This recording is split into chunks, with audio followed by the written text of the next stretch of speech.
ప్రార్థన చేసుకున్నాం. ప్రేమ నమ్మకం కలిగిన మా పరలోకపు తండ్రి, మమ్మల్ని ప్రేమించి మరొక దినం మా జీవితాల్లో మా బ్రతుకుల్లో ఇచ్చినందుకు వందనాలయ్యా. బ్రతకాలని, జీవించాలని ఈ లోకంలో ఆశ కలిగి మాకంటే గొప్పవాళ్ళు, గనులు, ధనికులైన వాళ్ళు, భక్తిపరులు, నీతిమంతులు అన్న వాళ్ళు అనేక మంది ఈ లోకాన్ని విడిచి వెళ్ళిపోయినారు. వారితో సమానంగా మమ్మల్ని మీరు చూడలేదు. మమ్మల్ని సజీవ లెక్కలో ఉంచి ఇదిగో నాయన మీ సన్నిధికి మమ్మల్ని తీసుకుని వచ్చినందుకు వందనాలు. మనిషి రొట్టె వల్ల కాదు, దేవుని నోట నుండి వచ్చి ప్రతి మాట వల్ల జీవించినని ఆ జీవపు మాటలు వినే ధన్యత మాకు ఈ దినాన్ని దయచేసినందుకు వందనాలు. ఇంతవరకు పాఠం ద్వారా, కీర్తనల ద్వారా నిన్ను కీర్తించాము, నిన్ను ఆరాధించాము, మహింపరిచాము.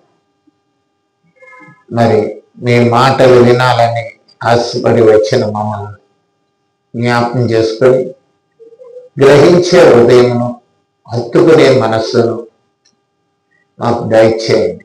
నిన్న మాటలు విని మర్చిపోయి నీవు మోసపోకుండా ఆ మాటలు మా హృదయంలో దాచుకొని వాటి ప్రకారం జీవించే ధన్యత మా అందరికీ దయచేయండి.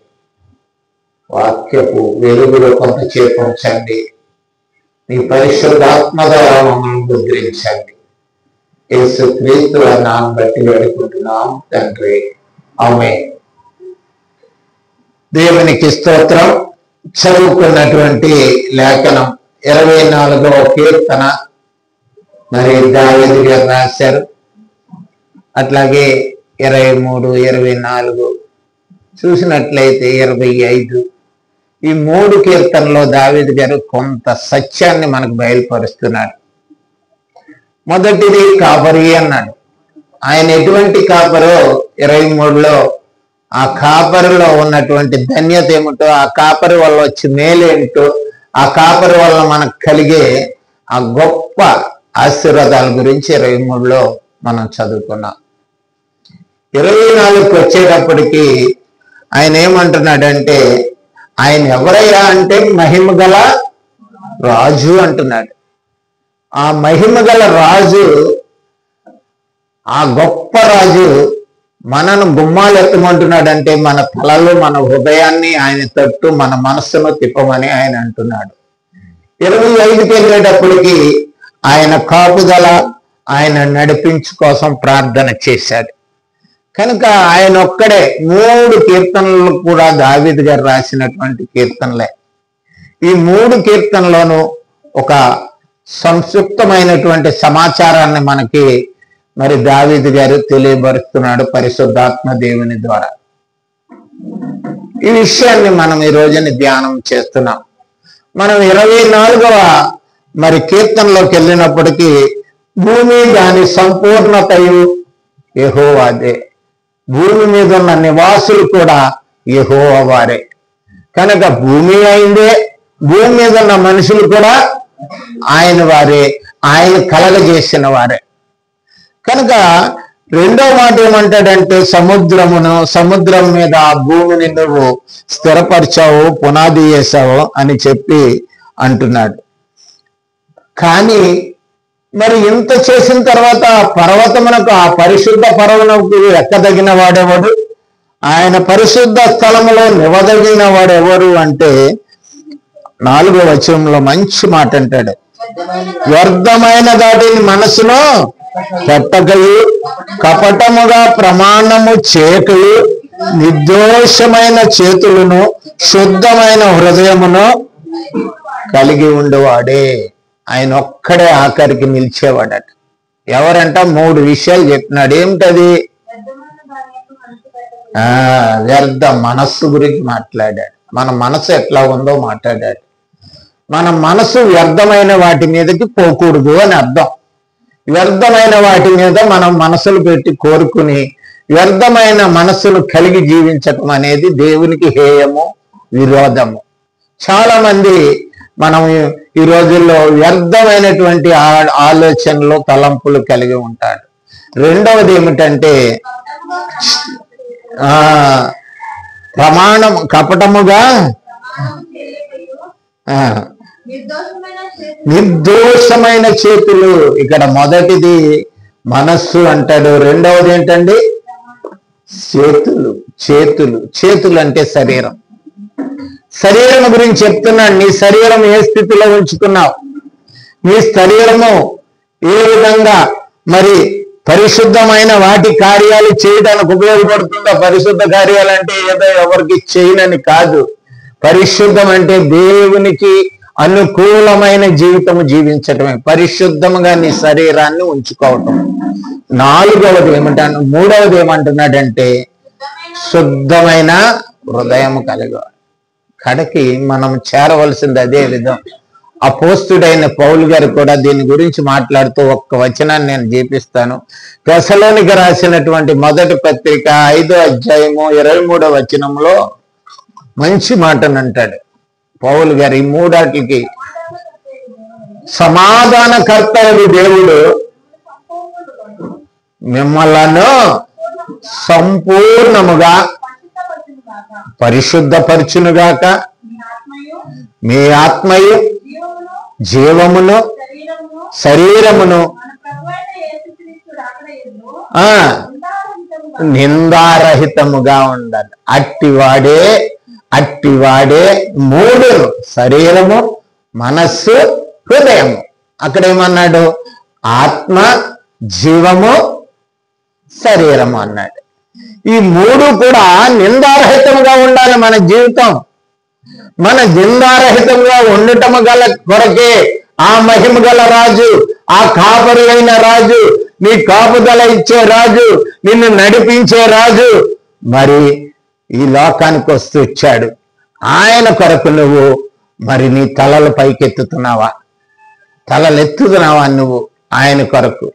కనుక ఇక్కడ మరి ఈ కీర్తనలో చాలా గొప్ప విషయాన్ని అక్కడ కలగజేశాడు 4వ వచనంలో. కనుక అది చూసినప్పుడైతే 5వ వచనంలో ఒక్క మాట ఉంది, అట్టివాడు యెహోవా వలన ఆశీర్వాదము నొందును, రక్షకుడైన దేవుని నీతి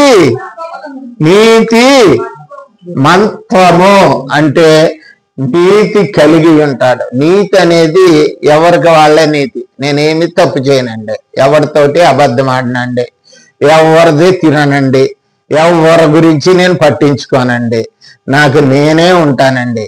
ఇది నీతి కాదు, ఇది నీతి కాదు. నీతి అనేది పైన చెప్పేశాడు. నీతి అనేది ఏమన్నాడు పైన చదివాం కదా ఇప్పుడు 4వ వచనంలో, శుద్ధమైన హృదయం కావాలన్నాడు. ఇంకేమన్నాడు, నిర్దోషమైన చెడ్డ పనులు చేయని, చెడ్డ కార్యాలను చేసిన నీ శరీరం కానీ నీ చేతులు అంటే శరీరం అంతటి గురించి చెప్తున్నాడు. నీ శరీరంలో ఏ అవయవం కూడా చెడు కార్యాలు చేయకోకుండా నిర్దోషత్వాన్ని కలిగి ఉన్నదా? నీ మనస్సు పరిశుద్ధమైనటువంటి ఆలోచన కలిగి ఉందా? అట్టి వాటినే నీతి మంతము అంటాడు, నీతి మత్వము అంటాడు. కానీ ఎవరికి మనము నీతి అనుకుంటే ఏదో మనం రొటేషన్ జీవితంలో ఎవరికి నష్టం చేయకోకుండా మనం బ్రతకటమే నీతి అని లోక మానవాళికి అలవాటైపోయింది. కానీ పరిశుద్ధాత్మ దేవుడు ఇక్కడ దావీదు గారి ద్వారా ఆ నీతి మంతాన్ని గుర్తు చేస్తున్నాడు. కింద 7వ వచనంలోకి వెళ్ళినప్పటికీ మనల్ని ఏ విధంగా పోల్చాడంటే గుమ్మాలతో పోల్చాడు, గుమ్మముతో పోల్చాడు. ఎలా పోల్చాడండి? గుమ్మం అంటే ఏంటండి? గుమ్మం అంటే లోనకి పిలుచుకునే మార్గము, పిలుచుకునే మార్గం అది, ఆయన్ని పిలుచుకునే మార్గం అది. కనుక అందుకే ఇంకొక వాక్యాన్ని మీకు చూపిస్తాను. ప్రకటన గ్రంథం 3వ అధ్యాయం 20వ వచనంలో ఒక మాట అంటాడు, ఈ గుమ్మములారా మీ తలలు పైకెత్తండి, పురాతనమైన తలుపులారా నేను ఎక్కడి నుంచి ఉన్నాను అంటున్నాడు. ఆ గుమ్మాలు పైకెత్తమంటున్నాడు. అంటే ఏం చేయమని? తీసేయమనా? కాదు, నీ హృదయం తెరువు. ఒక ద్వారముగా నువ్వు ఉండు, ఒక తలుపుగా నువ్వు ఉండు. మూయబడిన తలుపు నువ్వు. నీ జీవితము మూయబడి ఉన్నది, నీ బ్రతుకు మూయబడి ఉన్నది. రక్షకుడైన యేసుక్రీస్తు యోగించాడు ఈ లోకానికి. ఆయన వచ్చాడని తెలిసి కూడా నీవు నీ తలుపును మూసుకున్నావు. ఆయన నీతి, ఆయన నీతిమంతము, ఆయన యథార్థత కలిగి జీవించాలని అంటున్నాడు. అది ఎప్పుడు కలిగినావో అప్పుడు నీవు నీ తలుపులు తెరుచుకో, నీ తలుపులు తెరుచుకో. గుమ్మములారా, మళ్ళీ ఇంకో మాట అన్నాడు, గుమ్మములారా అనుకోకుండా ఏమన్నాడండి? పురాతనమైన తలుపులారా. పురాతనమైన తలుపులు ఏమున్నాయి? పురాతనమైన తలుపులు ఏముంటాయండి? మూసేసుకున్న తలుపులు. పురాతనమైన తలుపులు అంటే ఏంటండి? పూర్తేసుకున్న సంతోషం ఉండదు దీంట్లోకి, మూసుకునే ఉంటది ఎప్పుడు. ఒక సంతోషం, ఒక ఆనందం, ఒక మరి ఉత్సాహం అనేది ఏమీ కనపడద్దు. అందుకే భక్తుడి కీర్తనలో దాని గొప్ప మాటను తీస్తున్నాడు. పురాతనమైన తలుపులారా మీరేం చేయండి? లేవనెత్తుకోండి క్రీస్తు కొరకు. ఎవరు వచ్చారు? మహిమ గల రాజు వచ్చాడు. ఆ మహిమ గల రాజు ఎవరు? ఆయనే బలసూర్యుడు. బలసూర్యుడట. ఎలాంటి వాడైనా బలశౌర్యములు గల యుద్ధ సూర్యుడైన యెహోవా కనుక నీ పక్షాన్ని యుద్ధములు గెలవగల శక్తిమంతుడు. నీకున్న కష్టాలు, బాధలు, ఇబ్బందులు, శ్రమలు, శోధనలు, నీ కష్ట నష్టాల్లో కూడా నీ పక్షముగా ఉండి నువ్వు గనక నీ తలుపును పైకెత్తినట్లయితే, నీ తలుపును తెరిచినట్లయితే, నీ జీవితాన్ని ఆయన్ని ఆహ్వానించడానికి, నీ హృదయంలోనికి మరి ఆయన్ని పిలుచుకోవడానికి నువ్వు తలుపు తీసినట్లయితే ఆయన రావటానికి సిద్ధం అన్నాడు. అదే ప్రకటన గ్రంథంలో అన్నాడు. ఏమంటున్నాడండి? 20లో తట్టుచున్నాను, ఎవరైనాను నా స్వరము విని. ఎప్పుడు మాట్లాడతాడు ఆయన? స్వరం వినాలంటే ఎప్పుడు మాట్లాడతాడండి? అర్ధరాత్రి పండుకున్నప్పుడా? ఆయన వాక్యము, ఆయన స్వరం. ఆ స్వరమే ఈ శూన్యములో సృష్టిని కలగజేసిన స్వరం. అది ఈ శూన్యములో సృష్టిని కలగజేసింది. ఈ భూమి మీదకి సముద్రము మీద పునాది వేసింది. పునాది వేస్తే ఎక్కడేస్తారండి? గట్టి నేలనేస్తాడు. పునాది లూదొచ్చి కొలుదికి తీసుకుంటా పోతాడు. ఈయన ఎంత బలశౌర్యము కలిగిన దేవుడంటే, ఎంత బల పరాక్రమము గలవాడంటే, ఆయన ఎక్కడండి? సముద్రము మీద భూమికి పునాది వేశాడు. ఆయన సముద్రము మీద వేశాడు భూమికి పునాది. ఎంత గొప్ప కార్యాలండి అవి. భూమి మీద పునాది వేస్తాం, ఈయన పునాది. అందుకే అంటాడు, రెండో మాటలు ఏమంటాడంటే, ప్రవాహము జలముల మీద దాన్ని ఆయన స్థిరపరిచాడు. ఆరిన నేల కనపడుగా కాన్నాడంతే. ఆరిన నేల కనపడుగా కాన్నాడంతే. ఆరిన నేలగా అదంతా ఆ సముద్రములో అగాధ జలముల మీద కమ్మి ఉన్నప్పుడు, ఆ చీకటిలో శూన్యము నిరాకార్యముగా ఉన్నటువంటి ఆ భూమి కనపడుగాక అంటే అది అక్కడ స్థిరపడిపోయింది. వీళ్ళారా మనం ఈ దినాన్ని నేర్చుకోవలసింది, ఆ బల శౌర్యము కలిగినటువంటి, ఆ మహిమ కలిగినటువంటి, ఆ యొక్క ప్రభావవంతము కలిగినటువంటి ఆ మహిమ గల రాజు ఎవరో కొద్ది నిమిషాలు మనము నేర్చుకుందాం. యేసు ప్రభువారు ఈ లోకానికి పుట్టాడని చాలా మంది, జన్మించాడని జన్మదినం మనం చేసుకుంటున్నాం. ఎందుకంటే దేవుడు ఎప్పుడు కూడా మాట్లాడట్లేదు అయ్యా. ఎప్పుడు కూడా పుట్టడు. దేవుడు పుట్టడు. దేవుడు ఉన్నవాడు. దేవుడు ఉన్నవాడు. పుట్టేవాడు దేవుడు కాదు. పుట్టేవాడు దేవుడు అని లోకం చాలా సార్లు మరి మోసపోతుంది. కనుక దేవుడు ఉన్నవాడు. ఆయన ఉన్నవాడు వచ్చాడు, అంతే. ఉన్నవాడు ఏమయ్యాడండి? వచ్చాడు ఈ లోకంలోనికి. అందుకనే మరి పుట్టుక అనే మాట బైబిల్లో కొన్నిసార్లు కనపడినప్పటికీ ఈ దైవ గ్రంథాన్ని రాసినటువంటి వైదిక బ్రాహ్మణ క్రైస్తవులు కేరళలో మరి 1440 ఆ సంవత్సరంలో క్రీస్తు శకంలో వాళ్ళు దీంట్లో తెలుగులోనికి అనువాదం చేసినప్పుడు దీంట్లో ఎక్కువగా మానవాళికి అవగాహన అయ్యే రీతిలో దీంట్లో బైబిల్లో అర్థం చేశారు. అట్లాగే ఇంగ్లీష్లో చేసినప్పుడు కూడా వాళ్ళకి అర్థమయ్యే ఇంగ్లీష్ భాషలో కూడా కొన్ని తర్జుమా చేసినారు. హిబ్రూలో కానీ మరి గ్రీకులో కానీ మనం వెళ్ళి చూసినట్లయితే, లాటిన్లో కానీ చూసినట్లయితే ఆ భాషల్లో యొక్క పదజాలం యొక్క అర్థాలు చూసినట్లయితే అది సంపూర్ణ అవగాహన కొరకు మాత్రమే మనకి ఇచ్చినటువంటి మరి అర్థాలు కానీ అది కాదు. ఎందుకంటే దేవుడు ఉన్నాడు. మనం చదువుకున్నాం యోహాను సువార్త 1వ అధ్యాయము 1వ వచనం, ఆది యందు వాక్యము ఉంది, ఆదిలో ఉంది. వాక్యం ఎక్కడుందమ్మా? ఆదిలో ఉంది, ప్రారంభంలోనే ఉంది. అది పుట్టలేదు, కలగలేదు, ఉన్నది. తర్వాత ఏమన్నాడు? వాక్యము దేవుని యొద్ద ఉన్నది. ఆ వాక్యము దేవుని యొద్ద ఉన్నది, దేవుడై ఉండెను. ఆ వాక్యం ఏమైందమ్మా? దేవుడు అనే మాట దేవాహు అనే మాట నుంచి పుట్టింది. అది సంస్కృత పదము నుండి. అది హు అంటే వెలుగు, దైవ తేజస్సు, దైవ వెలుగు. ఇంకో మాటలో చెప్పాలంటే ప్రసన్నత. అంటారు కదా, ఈ మాటలన్నీ మీకు తెలిసే ఉంటారు. ప్రసన్నత అంటే మనము దాంట్లో నిలవలేము. దాంట్లో ప్రసన్నత.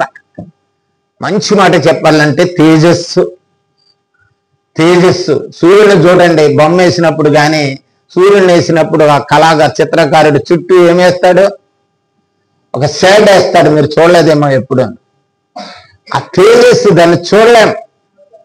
ఎవరైనా సూర్యుని చూడగలరా? డైరెక్ట్ చూడలేరు. కానీ సూర్యుడు లేకపోతే ఈ లోకంలో ఏమి కూడా చూడలేవు. నువ్వు సూర్యుడు ఎవరో చూడలేడు డైరెక్ట్ గా. ఆ సూర్యుడు లేకపోతే ఈ లోకంలో ఏవి కూడా నువ్వు చూడలేవు. అలాగే ఈ దేవుడు లేకపోతే, ఆయన తేజస్సు లేకపోతే, ఆయన వెలుగు లేకపోతే, ఆయన ప్రసన్నత లేకపోయినట్లంటే నీవు లోకములో ఏది కూడా చూడలేవు. అందుకే ఆయన్ని దేవాహు అన్నారు సంస్కృతంలో. ధూ అనే పదము దేన్ని ఇస్తుందంటే ఇట్ ఈస్ సింపుల్నెస్. అంటే దాన్ని ప్లూరల్ నెంబర్ ఏమంటారండి? ప్లూరల్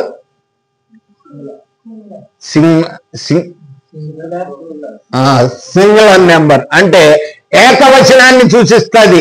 ఒక్కడే అనే మాటను సూచించటానికే డూ పెట్టారు.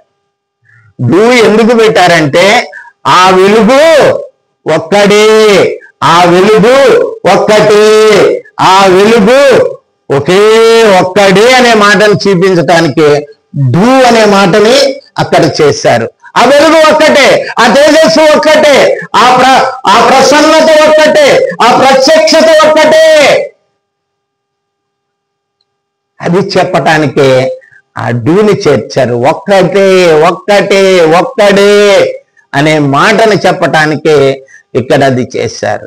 ఇంతకీ మనం నేర్చుకోవాల్సింది ఏంటంటే యేసు ప్రభు వారు ఎక్కడున్నాడు అన్నారు? ఎక్కడున్నాడు అన్నారు? తర్వాత మాట దేవుని యొద్ద ఉండేను. ఎక్కడున్నాడండి? దేవుని యొద్ద ఉన్నాడు. దేవుని యొద్ద ఉన్న ఆయన దేవుడు. ఆయన ఈ లోకానికి శరీరధారిగా ఎందుకు రావాల్సి వచ్చింది అంటే చాలు కదండి. చాలా మంది ఇలాగే అంటున్నారు. ఇలాగంటే చాలు, అక్కడి నుంచి సరిపోదుగా. దేవుని కృప మనకు వచ్చేస్తుంది, దేవుని ఆశీర్వాదం మనకు వచ్చేస్తుంది. ఎందుకు ఆయన శరీరధారిగా మరియ గర్భము ద్వారా ఈ లోకానికి రావాల్సి వచ్చింది చెప్పండి. ఇప్పుడు దేవుడు అన్న తర్వాత కృప, ఆయన కనికరం, ఆయన ఆశీర్వాదం ఎలాగంటే చాలా వచ్చేస్తుంది. ఆయన తేజస్సు ఆశీర్వాదం కదండి. అది మరి ఎందుకు శరీరధారిగా ఈ లోకంలో మరియ గర్భము ద్వారా ఈ లోకానికి రావాల్సి వచ్చింది అనే మాటను మనం నేర్చుకోవాలి. ఆయన ఎవరని నేర్చుకోవాలి, ఆయన ఏమై ఉన్నాడు నేర్చుకోవాలి. ఆయన శరీరధారిగా ఈ లోకానికి ఎందుకు రావాల్సి వచ్చింది? శరీరం లేకుండా ఒక మహిమగా రాలేడా ఆయన?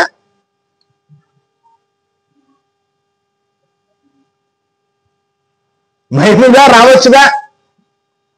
అరే శరీరాన్నే ధరించుకుని ఎందుకు మరియ గర్భము ద్వారా ఈ లోకములోనికి వచ్చాడైనా?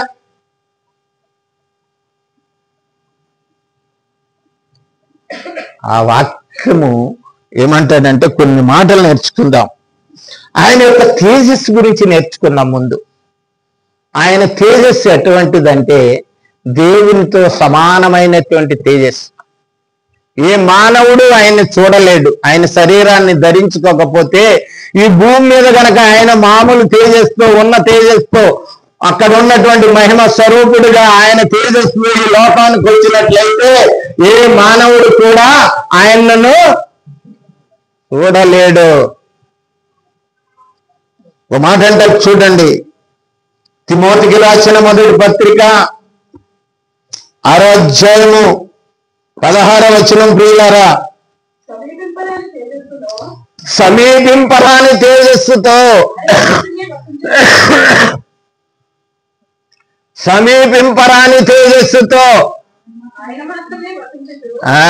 అంటే ఏంటండి? మనం ఆయన్ని సమీపించలేము. అటువంటి తేజస్సులో ఉన్నాడు ఆయన. ఆ తేజస్సులో తండ్రి పక్కన ఉన్న ఆయన ఆ తేజస్సులో మనం ఆయన్ని చూడలేము. తండ్రికి ఏ తేజస్సు ఉందో ఆ తేజస్సే కుమారునికి కూడా ఉన్నది.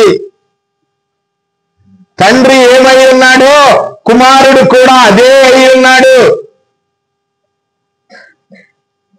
సమీపించరాని తేజస్సుతో అమరత్వము కలిగి, అమరత్వం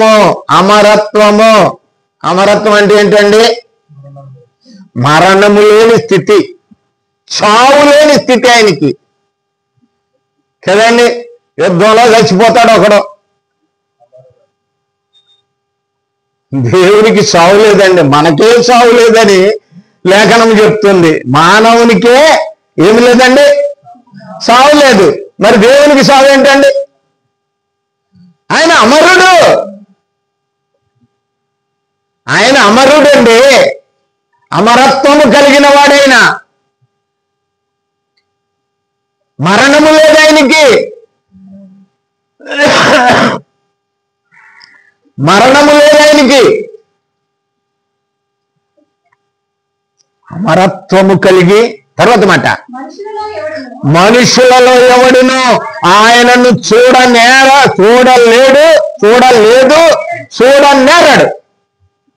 ఇప్పుడు వరకు ఏ మనుషుడు కూడా ఆయన ఏం చేయలేరండి? చూడలేరు.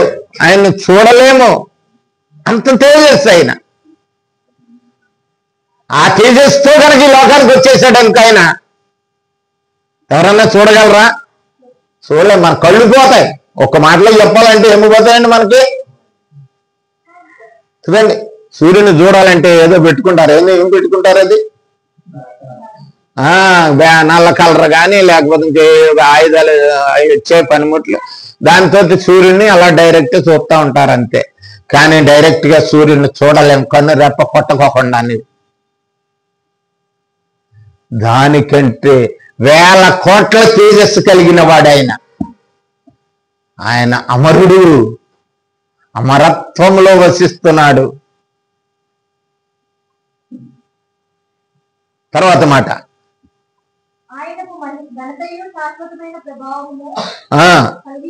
కలిగి ఉండును గాక.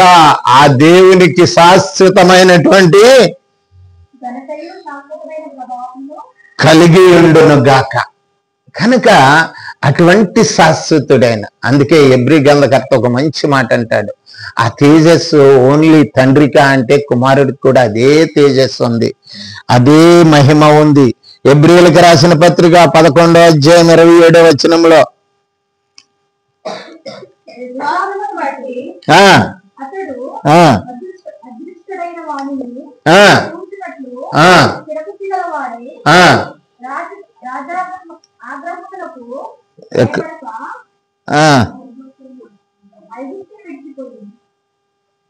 ఎబ్రీయులుగా కాదమ్మా,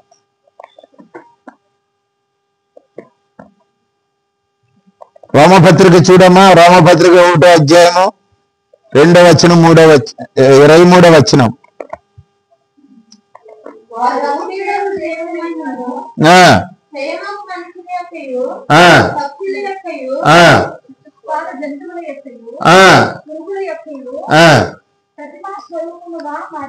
మార్చిరి, ఆ దైవత్వం యొక్క లక్షణాలు మార్చేశారు, దాని స్వరూపాన్ని మార్చేశారు, ఆయన తేజస్సును కించిపరిచారు. వీళ్ళు కించపరిచి మరణము కలిగినటువంటి జీవరాశుల్లోనూ, మరణము కలిగిన మనుషుల్లోనూ, మరణము కలిగిన ప్రతి జీవులను దైవత్వాన్ని చూస్తున్నారు వీళ్ళు. కానీ ఆయన ఎవ్వరూ చూడలేరు, పొందలేరు. అందుకే ఒక మాట ఏంటంటే ఆయన యోహాను సువార్తలో, యోహాను సువార్త 17వ అధ్యాయం 5వ వచనంలో యేసుప్రభు వారు చేస్తున్న ప్రార్థనలో మాట అంటాడు, తండ్రి ఈ లోకము పుట్టక మునుపు నీ యొద్ద నాకు ఏ మహిమ ఉండెనో, ఏ తేజస్సు ఉండెనో, ఏ అమరత్వం ఉండెనో, ఆ మహిమతో, మహిమలో జ్ఞాపం, ఆ తేజస్సులో మళ్ళీ జ్ఞాపకం చేసుకో. ఒకప్పుడు నీ తేజస్సులో ఉన్నాను, నేను నీ తేజస్సులో జీవిస్తున్నాను, నీ తేజస్సులో నేను బ్రతుకుతున్నాను. అటువంటి వాణ్ణి ఈ లోకానికి శరీరధారిగా ఈ లోకానికి నన్ను పంపించావయ్యా. నీవు ఏ పని మీద నన్ను పంపించావో పని అంతా అని ఆ పై వచనాల్లో అంటాడు, పని అంతా నేను ఏం చేశాను, సంపూర్ణముగా నెరవేర్చితినని చెప్పేస్తాడు. కనుక నిన్ను కూడా మహింపరిచాను నేను. మొదటి తిమోతి ప్రకారం ఎలా నిన్ను కూడా నేను ఏం చేశాను, మహింపరిచాను నేను. కనుక మళ్ళీ ఆ తేజస్సు నాకు దయచేయి, ఇచ్చేయి, ఆ అమరత్వం నాకు ఇచ్చేయి. కానీ మరి ప్రభు ఒక ఆ మాటలో ఎంత గొప్ప సత్యం అంటే, మరి అక్కడ చూడండి, ఎబ్రీ గ్రంథకర్త అంటారు దాని గురించి. ఎబ్రీ గ్రంథకర్త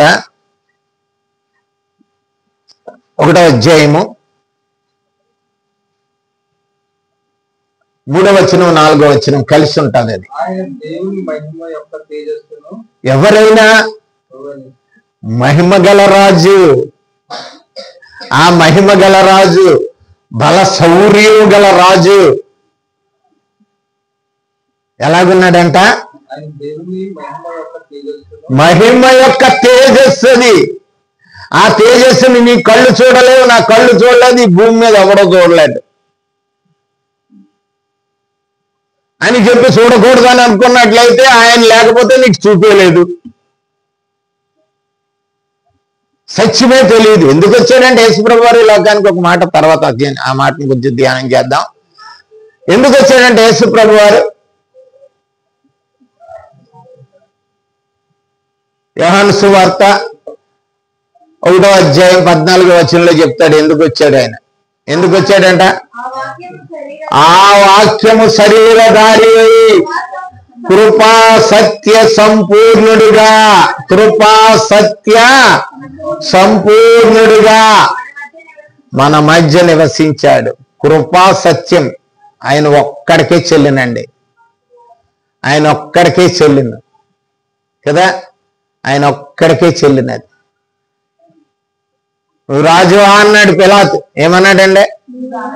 నువ్వు రాజు అన్నాడు యేసుప్రభు వారిని పిలాతు, గవర్నర్. నువ్వు రాజు అంటే ఏమన్నాడు ఆయన? అవును, నువ్వు అన్నట్టు నేను రాజునే. మరి రాజ్యం నీదేది? నా రాజ్యము ఈ లోక సంబంధమైనది కాదు. ఈ లోక సంబంధమైన ఆయుధాలను నా రాజ్య పాలన, నా రాజ్య ఆక్రమణానికి పనికిరావు. మన యుద్ధోపకరణములు ఈ లోక సంబంధమైనవి కావు. ఆయన రాజ్యము కూడా ఈ లోక రాజ్యము లాంటి రాజ్యం అనుకుని భారతదేశం కంగారు పడుతుందంట. చాలా మంది కంగారు పడుతున్నారంట. ఇలా పెరిగిపోతే ఆనాడు ఐగుప్తులో వాళ్ళు ఎలాగ భయపడ్డారో ఇశ్రాయేలు చూసి వీళ్ళ సంతానం పెరిగిపోతుంది, వీళ్ళ మొత్తం పెరిగిపోయినట్లయితే మనల్ని అందరినీ చంపేసి వాళ్ళే ఈ రాజ్యం చేసేసుకుంటారనే భయం ఆ రోజున కలిగి వాళ్ళని శ్రమలు పెట్టారు.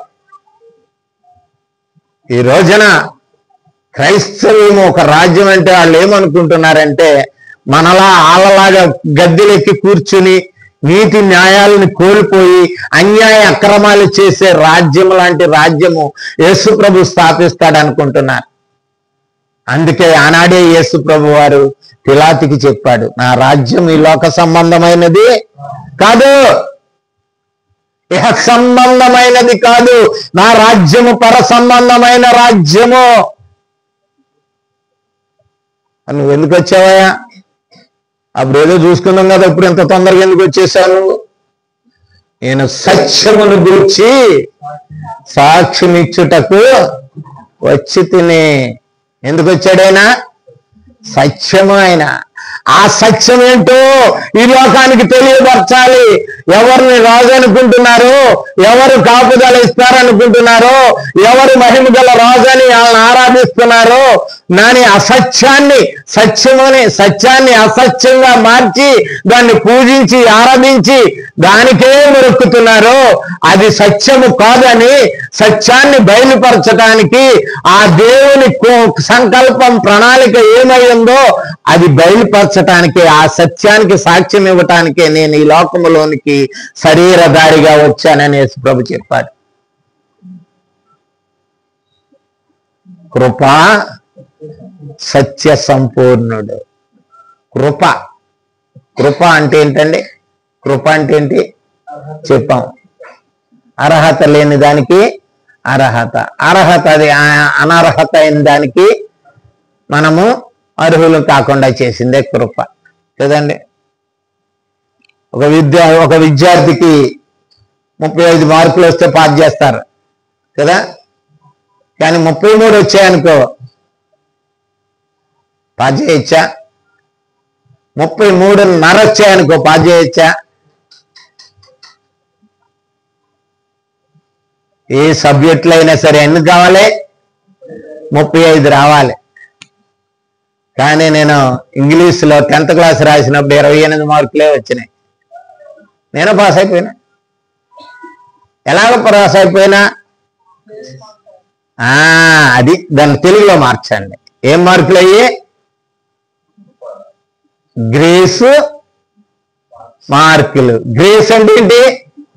కృప. ఆ టీచర్ గారు అన్నారు, ఇంగ్లీష్ పేపర్ చాలా కష్టంగా ఉందండి, పాపం అందుకే రాయలేకపోయారు వీళ్ళు, కనుక ఒక 5 మార్కులు గ్రేస్ ఇవ్వండి అన్నాడు. అక్కడికి కూడా మనకి ఎన్ని వచ్చినాయి? 28గా, 30కి 2 తక్కువ. కనుక అప్పుడు కూడా మళ్ళీ ఏమన్నారా? సరే ఇంకొక 2 మార్కులు ఇచ్చి ఆ 28 వచ్చిన వాళ్ళు అందరినీ పాస్ చేసేయండి అన్నాడు. కనుక మన మీద ఎటువంటి గ్రేస్ కృప ఆయన చూపాడో ఆ సత్యము కృప ఏమిటంటే మన అనర్హులైన మనలను అర్హులుగా చేయగలిగినటువంటి సత్యమైన ఆయన ఈ లోకానికి మహిమ గల బల శౌర్యము గల రాజుగా వచ్చాడు. ఆయన శరీరాన్ని ధరించుకొని ఎలా వచ్చాడండి? కృపా సత్య సంపూర్ణుడు ఆయన. ఆయనలో కృపలో ఏ విధమైనటువంటి లోపం లేదు, ఎటువంటి లోపము లేదు. నన్ను తిట్టిన వాడిని కూడా, నన్ను కొట్టిన వాడిని కూడా, నన్ను దూషించిన వాడిని కూడా ఆయన క్షమించే గల కృప ఆయన కలిగిన వాడైనా. తండ్రి, వీరేమి చేయించున్నారో వీరెరుగరు గనక, నన్ను ఇప్పుడు దాకా కొట్టారే, నన్ను ఇప్పుడు దాకా దూషించారే, నా మీద ఉమ్ము వేశారే, నా జుట్టు పట్టుకుని లాగారే, నన్ను అనేకమైన శ్రమలు పాలు చేశారే, వాళ్ళు ఏమి చేస్తున్నారో వాళ్ళకు తెలియట్లేదు తండ్రి, వాళ్ళని ఏం చేయమన్నాడు? అది కృప. ఆ కృపా సంపూర్ణుడుగా ఈ లోకానికైనా వచ్చిన వాడే. కనుక ఇంకా కొన్ని మాటలు నేర్చుకున్నాం ఆయన గురించి. తర్వాత ఆయన ఎందుకు వచ్చాడో తర్వాత చెప్తాను నేను.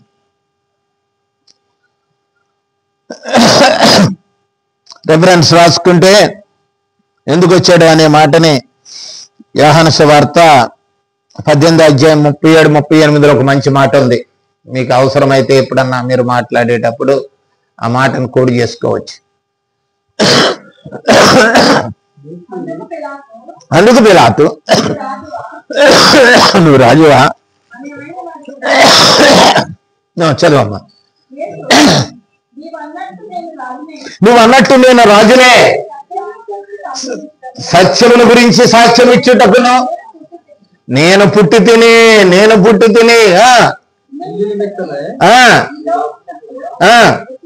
వచ్చి తిని, పుట్టి తిని అన్నాడు, మళ్ళీ ఏమంటున్నాడు? రెండోసారి వచ్చి తిని అంటున్నాడు.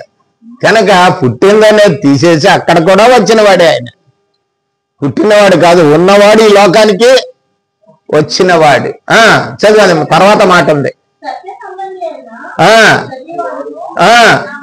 నా మాట వినును, సత్య సంబంధి అయిన వాడు. సత్య సంబంధి. సత్యం ఎవరు? యేసుక్రీస్తు. సంబంధుల్ని ఏమంటారు? సత్య సంబంధుల్ని ఏమంటారు? క్రైస్తవులు అంటారు. సత్య సంబంధుల్ని ఏమంటారండి? సత్యం యేసుక్రీస్తు అయితే ఆయన సంబంధులను అందరిని ఏమంటారు? క్రైస్తవులు అంటారు. వాళ్ళ నా మాట వింటారని యేసుప్రభు అంటున్నాడు. మరి వింటున్నారా క్రైస్తవులు అందరూ? అలా సత్య సంబంధి అయితే వింటారు. వాడే నా పర్వతము మీదకి ఎక్కదగిన వాడు, నా పరిశుద్ధ స్థలములో నివాసించడానికి యోగ్యుడు వాడే.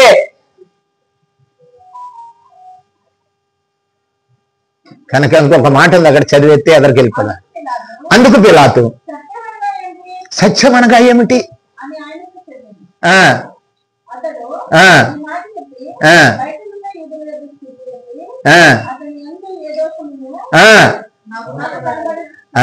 ఆయనకి ఏం తెలియలేదండి. సత్యం అంటే ఏమీ తెలియలేదు. సత్యం అంటే ఏమీ తెలియలేదంట పిలాతుకి, గవర్నర్ ఆయన. కనుక సత్యం గురించి ఈనాడు సత్య సంబంధులే తెలుసుకోలేకపోతున్నారు. ఏది సత్యమైన వాక్యమో, ఏది అబద్ధపు బోధో, ఏది కరెక్ట్ బోధో, ఏది వాక్యానుసారమైన బోధో తెలుసుకోలేకపోతున్నారు. పిలాతుకి ఏం అర్థం అవుతుంది? కనుక గమనిద్దాం ప్రియులారా. ఇంకొక మాటను నేర్చుకుని ముందుకెళ్దాం. ఆయన ఎలాగా మరి ఆ యొక్క తేజస్సు గలవాడు, ఆ తేజస్సులో నుండి ఆయన వచ్చాడు. ఆయన తేజస్సును మనము చూడలేము గనక తేజస్సును తీసివేసుకుని కృపా సత్య సంపూర్ణుడుగా శరీరధారిగా మన మధ్యకి ఆయన వచ్చాడు. కొలస్సీలకు రాసిన పత్రిక 1వ అధ్యాయం, అపోస్తుడైన పౌలు కొలస్సీలకు రాసిన పత్రిక 1వ అధ్యాయం 15వ వచనం, ఆయన ఆ రాజు, ఆ మహిమ గల రాజు ఎటువంటి వాడంట? అదృశ్య దేవుని స్వరూపి అయి సర్వ సృష్టికి ఆది సంభూతుడు, ఆది సంభూతుడు, సర్వ సృష్టికి ఆయనే ముందు, మొదటి వాడను కడపటి వాడను. ఆయన మొదటున్నాడు, కడపటి ఉంటాడు, శాశ్వతుడు, చిరకాలము ఉంటాడు ఆయన. అది నేర్చుకోవాలి మనం.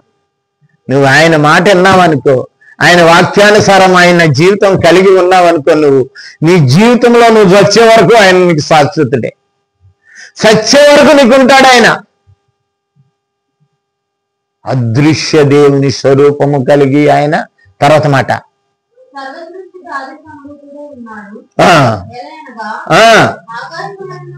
ఆకాశమందున్నవి గాని భూమి మీద ఉన్నవి గాని. ఆకాశమంది అంటే మనం కనపడే నక్షత్రాలు, సూర్యుడు, చంద్రుడు, ఇవే కనపడుతున్నాయి. కానీ ఖగోళ శాస్త్రం దగ్గరికి వెళ్తే నువ్వు ఎంత కంటికి కనపడుతుందో నీకు కనపడేది 15%. కనపడంది ఎంత అంట? 85%. ఎంతండి? 85% మనకు కనపడలేదు. అది పెద్దది. 85% మనకేదో ఇదిగో నక్షత్రాలు మెరుతుంది కాబట్టి కనపడుతుంది. 85% కనపడట్లేదు. అవన్నీ ఎవరి నిమిత్తం ఏర్పరచబడ్డాయి? ఎవరు ఏర్పాటు చేశారు? దాన్నే చూడలేకపోతున్నావే నువ్వు, దాన్నే గమనించలేకపోతున్నావే. ఆయన తేజస్సుతో కనుక ఈ లోకానికి వచ్చినట్లయితే నువ్వు చూడగలవా? ఒక మాట ఉంది, చదవండి అక్కడ. దృశ్యమైనవి గాని అదృశ్యమైనవి గాని అవి సింహాసనములైనను ప్రభుత్వములైనను ప్రధానులైనను అధికారములైనను సర్వమును ఆయన యందు, సర్వము ఆయన యందే ఉన్నాయి. మరి మోదీ గారండే బీజేపీగా అని అనుకుంటున్నావా? అనుకోవద్దు కదండి. తండ్రి ఒకసారి ముద్దెడతాడు, ఒకసారి మన భాషలో చెప్పాలంటే ముడ్డు మీద వేస్తాడు. ముద్దు పెడతాడు, ముద్దు చేస్తాడు. సరిగ్గా చెప్పకపోతే, సరిగ్గా లేకపోతే ఈ రోజున మోదీ గారు ఎందుకున్నారు? ప్రతి వాణ్ణి నడిపించేవాడు ఆయన అండి. కలిగి ఉన్నదేదీను ఆయన లేకుండా కలగలేదు. నమ్మో. నీ జీవితంలో కష్టం వచ్చిందా? నీ జీవితంలో శోధన వచ్చిందా? నీ జీవితంలో సంతోషం వచ్చిందా? నీ జీవితంలో మేలు కలిగిందా? నీ జీవితంలో సర్వము కోల్పోయావా? అది కూడా ఆయనకి తెలిసే జరుగుతుంది, తెలియకోకుండా కాదు. అది ఆయన యొక్క ప్రభావం. ఇంకో మాట ఉంది, లాస్ట్ మాట అక్కడే. ఆ సర్వమును ఆయన ద్వారాను ఆయనను బట్టి సృజింపబడెను. ఎవరిని బట్టి సృజింపబడ్డాయి? ఆ తేజస్సు కలిగినటువంటి, ఆ అదృశ్య దేవుని యొక్క స్వరూపము, తేజస్సు కలిగినటువంటి యేసుక్రీస్తు ద్వారా మాత్రమే ఈ లోకంలో ఉన్నాయన్ని కలిగింపబడ్డాయి. అటువంటి ఆయన తన తేజస్సుతో ఈ లోకానికి వచ్చేసాడు అనుకోండి, అందరూ ఈ లోకంలో ఏమైపోతారో? గుడ్డోళ్ళు అయిపోతారు. ఇంకొక 2 మాటలు నేర్చుకుందాం. కొలస్సీలకు రాసిన పత్రిక 2వ అధ్యాయము 16వ వచనం చదవలేదు అక్కడ. సర్లే, అదే చదవలేదు. అన్నిటికంటే ముందుగా ఉన్నవాడు, సమస్తమునకు ఆధారభూతుడు,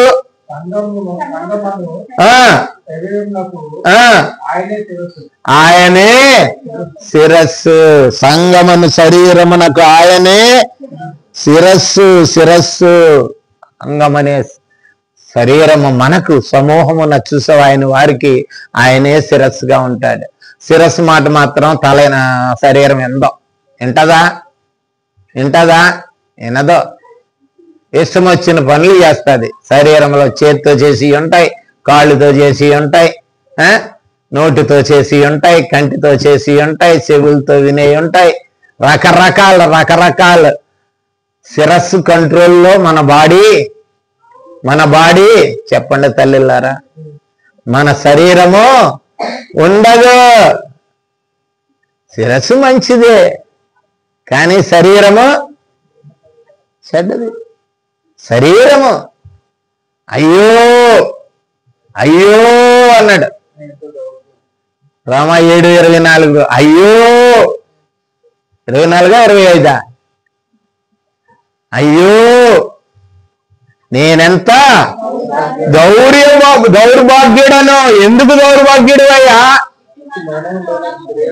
శరీరము నుండి నన్ను ఎవరు విడిపించును. తెలుసా, ప్రభు అయిన యేసుక్రీస్తునే ఆ యొక్క తేజస్సు అమరత్వం కలిగినటువంటి శౌర్య బల సూర్యుడైనటువంటి ఆ మహిమ గల రాజుకు మాత్రమే సాధ్యమయ్యా. ఆయనకు నా జీవితాంతము కృతజ్ఞతలు చెల్లిస్తున్నానని అపోస్తుడైన పౌలు అక్కడ చెప్పాడు. మహిమ గల రాజు తెలుస్తున్నాడు. ఇంకొక మాటను చూసుకుందాం ఆయన గొప్పతనాన్ని. కొలసీలకు రాసిన పత్రిక 2:9 ప్రియులారా, ఏలయనగా దేవత్వం యొక్క సర్వ సంపూర్ణత, దైవత్వము యొక్క సర్వ సంపూర్ణత శరీరముగా క్రీస్తునందు నివసించుచుండెను. ఆ శరీరము ఎలాంటిదంటే దైవ శరీరము. పనికి మాలిని కోరుకోదు శరీరము, గడ్డి తినది శరీరము, శ్రేష్టమైనటువంటి మరి ఆ మొలకలనే తింటది, శ్రేష్టమైనటువంటి చిగురునే తింటది. ఇది కదండి, మట్టి గడ్డి అన్ని కలిపి తినేది కూడా ఒకటి ఉంది, మనకు బాగా పరిచయం. అది ఏంటది? అన్నిటినీ కలిపి తింటది. ఈ శరీరం ఎంత భయంకరం అంటే అంత భయంకరమండి. మనసు అలాగా ఆలోచిస్తుంది ఎప్పుడు. మన పెద్దల్లో సామెత ఇచ్చిపోయారు మనకు బహుమానం. ఏంటంటే బహుమానం? ఒక సామెత, కీడించి మేలెంచండి అన్నాడు. మన వాళ్ళు అందరూ ముందే కీడే వాయింతారా? శుభం పలకరా నాయన, పెళ్లి కూతురునంటే పెళ్లి కూతురు ఎక్కడుంది అన్నాడంటము. ఇంకా అది మీకు తెలుసు కదా మాట, ఎక్కడుంది అన్నాడంట. ముందు కీడే ఎంచుతారు వీళ్ళు. ఈ కీడే మన జీవితాలకు శాశ్వతమైనటువంటి వరం అయిపోయింది. మానవుడు ఈ రోజున ఆశీర్వదింపబడకపోవటానికి, దేవుని కృప అనుభవించకపోవటానికి కారణం ఏంటంటే అనుమానం అనే కీడు, భయం అనే కీడు మన జీవితాల్లో ఆవరించి వస్తుంది ముందే. అనేక మాటలు చెప్పుకోవచ్చు. ఆయన భయం గురించి చెప్పినాడు. కీడు ఎట్లా ఎందుకు వస్తుందో మీ జీవితాల్లో మనకి. ఆయన యొక్క శరీరం యొక్క తత్వం ఏంటో తెలుసా? దేవతత్వము కలిగిన శరీరం అయింది. ఒక సహోదరుడు ఎట్లాగవుతుంది, మనలాంటి శరీరమే కదా, ఆయన తిన్నాడు, ఆయన తాగాడు, ఆయన సంతోషించాడు అన్నాడు. ఎందుకు తిన్నాడు, ఎందుకు తాగాడు, ఎందుకు సంతోషించాడు ఆయనకు అర్థం అవ్వలేదు అనుకుంటాను. అసలు శరీరధారిగా ఎందుకు వచ్చాడో ఆయనకు అర్థం అవ్వలేదు. ఆయనకు కూడా బలహీనమైన శరీరం ఉందండి, ఎప్పుడు తీయండి అన్నాడు ఒకసారి నన్ను. మన బలహీనత ఎందు అని ఆయన ఆ మాట అంటే, మనకు కూడా బలహీనత ఉంది, ఆయనకు కూడా శరీరమే ఉంది కదా, ఆయనకు శరీరం కూడా బలహీనత. ఎంత దౌర్భాగ్యపు ఆలోచనలు కలుగుతున్నాయి.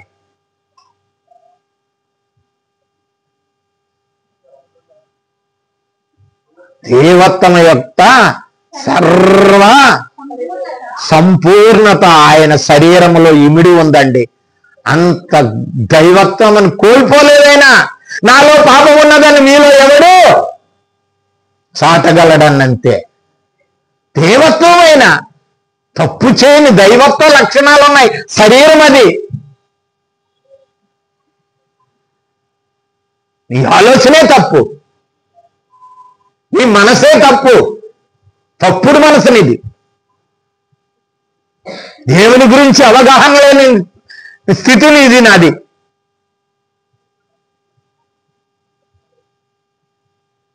ఇంకో మాట అంటాడు చూడండి, ఎదురుకి వెళ్ళిపోదాం. ఆయన ఎటువంటి వాడు అంటే యెషయా గ్రంథంలో అంటాడు 57:15 ఆయన ఎందుకు వచ్చాడు, ఏమై ఈ లోకానికి వచ్చాడో చెప్తాడు అక్కడ.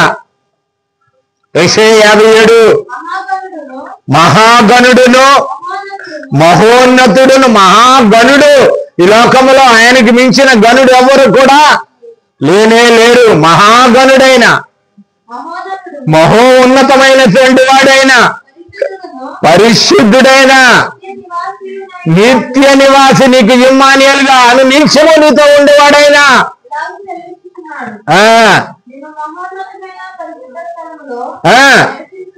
ఎక్కడుండేవాడు నేను? అక్కడ ఉండేవాడిని పరిశుద్ధ స్థలంలో. ఈ లోకానికి ఎందుకు వచ్చాను? నీకోసం వచ్చాను రా, శరీరం ధరించుకుని నీకున్న సొక్కాయి నాకు ఉండాలని చెప్పి. యూనిఫామ్ స్కూల్లో వాళ్ళందరూ ఒకటని సమానం అని చెప్పేసి వాళ్ళు సపరేట్ ఉండాలని స్కూల్కి యూనిఫామ్ వేస్తారు. ఆ యూనిఫామ్ చూసినప్పుడు ఏ స్కూల్ అడిగాడు? నామకేతన స్కూలు లేకపోతే ఇంకో స్కూలు చెప్పుకోవటానికి. మరి మనకి ఏది పడితే అదే రంగులు రోజుకో రంగు రోజుకో పరిస్థితి మంది. ఏమంటున్నాడు అక్కడ చదవండి.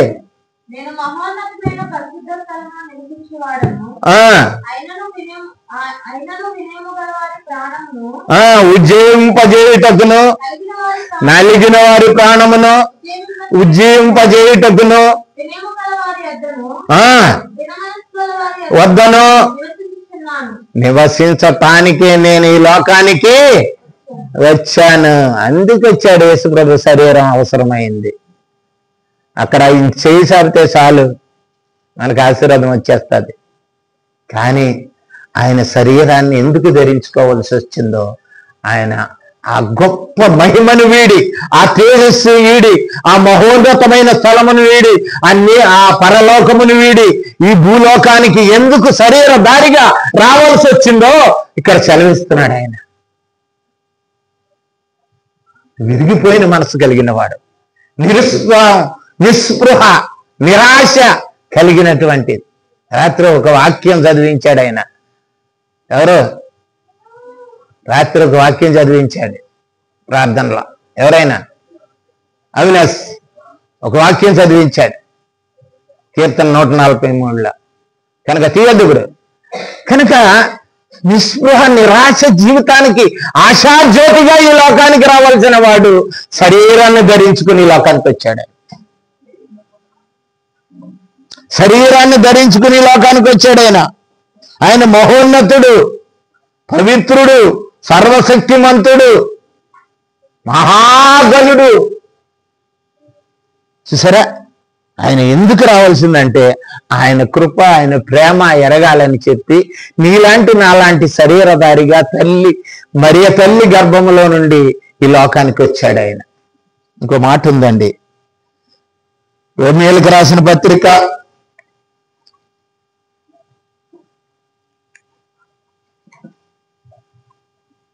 9వ అధ్యాయం 5వ వచనం.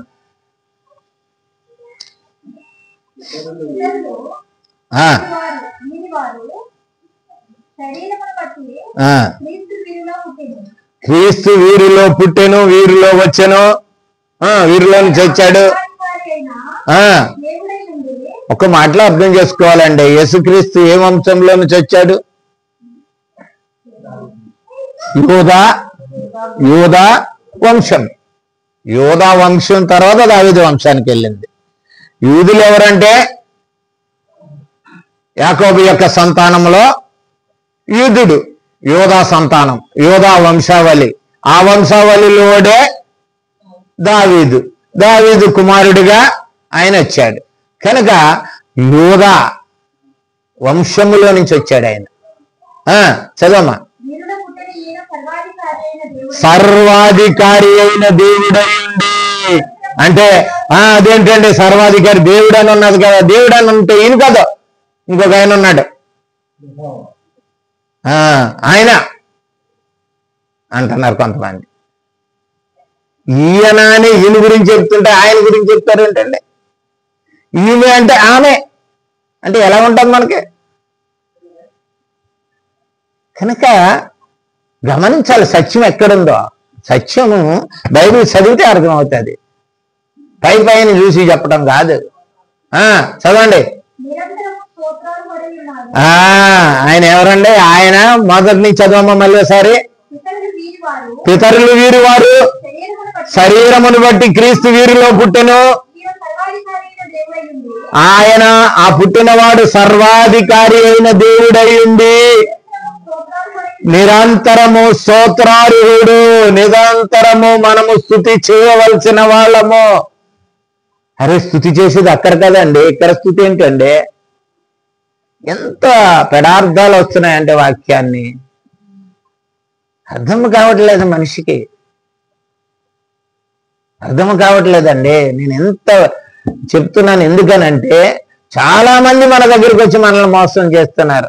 లేఖనం ఉన్నది ఉన్నట్టుగా ఉంది, దీంట్లో ఏదైనా తప్పు ఉంటే చెప్పండి. ఆయన ఏమన్నాడు? ఆయన ఆ పుట్టిన ఆయన సర్వాధికారి అయిన, చెప్పండి ఏమైనా ఉంది అక్కడ? సర్వాధికారి అయిన దేవుడయ్యుండి నిరంతరము స్తోత్రారుడు, నిరంతరము స్తుతికి పాత్రుడై ఉన్నాడైనా. తర్వాత ఇంకో మాట ఉంది, అయితే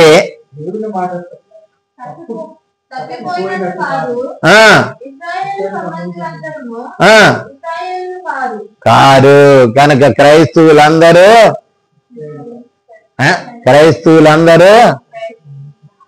అదే అక్కడ అర్థం వచ్చింది, నేనేమంటలేదు.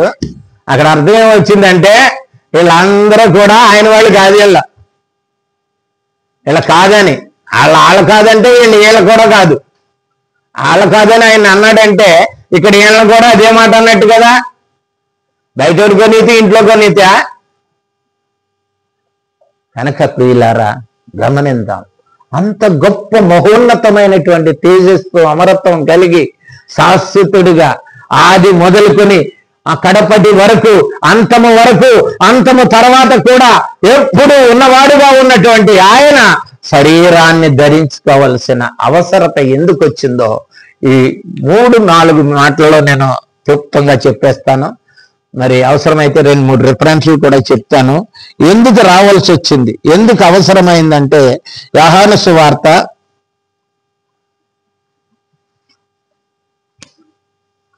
6:63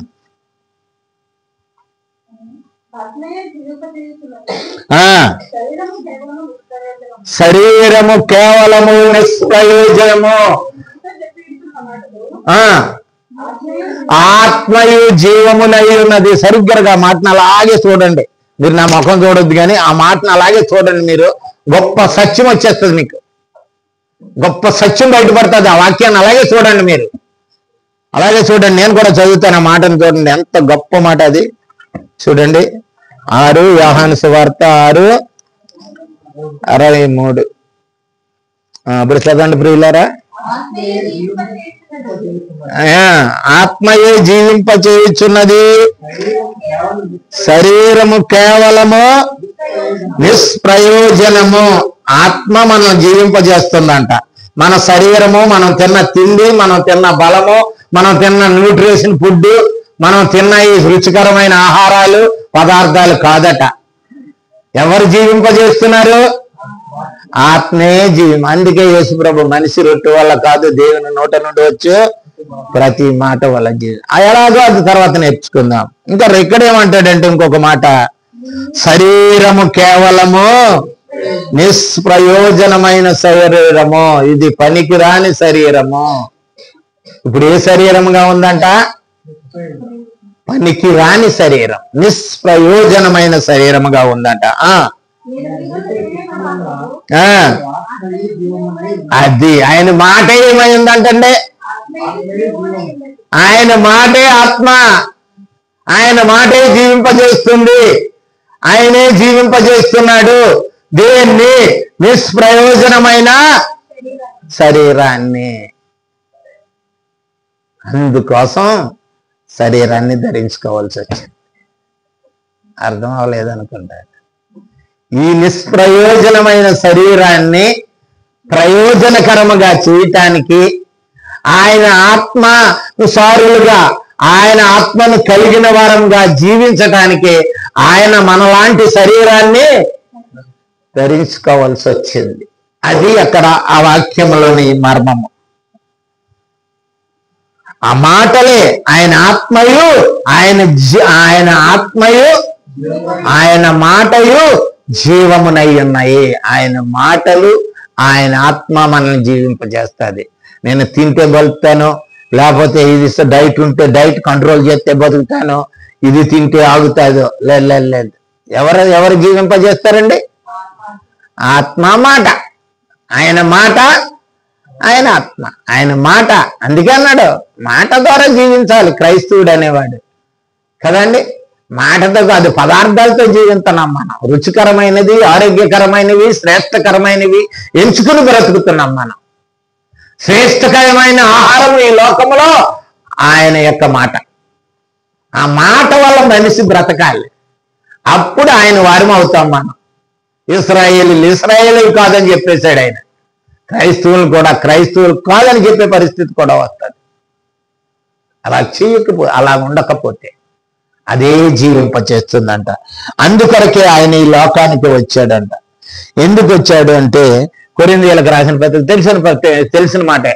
కొరింథీయులకు రాసిన మొదటి పత్రిక 6:19 కొంచెం స్పష్టం వెళ్ళండి, అయిపోయింది టైం నాకు.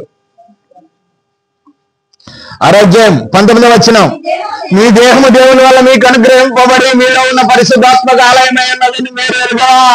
మీరు మీ సొత్తు కాదు, విలువ పెట్టి కొనబడి కనుక మీ దేహమును